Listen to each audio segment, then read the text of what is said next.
আচ্ছা, নেতাজি কি পেঁয়াজি খেতে ভালোবাসতেন? চলুন সেই কথা জানার জন্য আজকে আমরা চলে এসেছি শোভাবাজার মেট্রো স্টেশন থেকে মাত্র ঢিলছোড়া দূরত্বে লক্ষ্মীনারায়ণ সাউ এবং সানসে। বাকি কথা এই দোকানের কর্ণধারের মুখে আমরা শুনি। নমস্কার। আচ্ছা, আমরা যেটা শুনেছি যে দোকানটা মানে যেটা আসল নাম সেটা থেকে নেতাজির পেঁয়াজি এটা নামে বেশি বিখ্যাত, তো এটার কারণটা যদি একটু বলেন।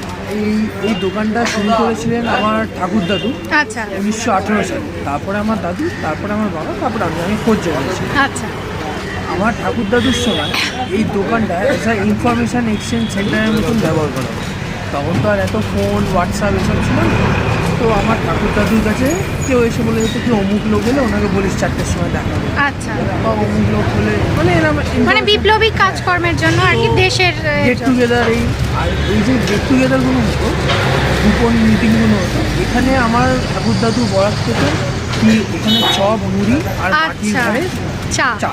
আচ্ছা তো এই সূত্রে আমার ঠাকুর দাদু নেতাজির সাথে দেখা হয়। তখন উনি নেতাজি হন, তখন উনি সুভাষচন্দ্র বোস, উনি তখন কলেজে পড়ে।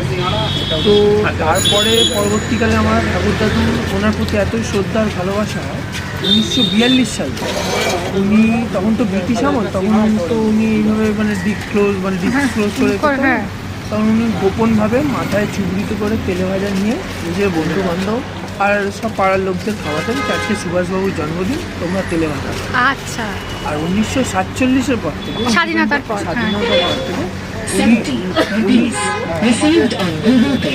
1948 সাল থেকে উনি দোকানে নেতাজির ছবি লাগিয়ে আর একটা হাতে লেখা বোর্ডে কি আজকে 23শে জানুয়ারি নেতাজির জন্ম উপলক্ষে তেলে ভাজা ফ্রি, এটা লিখে উনি সবাইকে ওই দিন বাচ্চাদের 2 পিস করে, বড়দের 4 পিস করে ফ্রিতে তেলে ভাজা খাওয়া।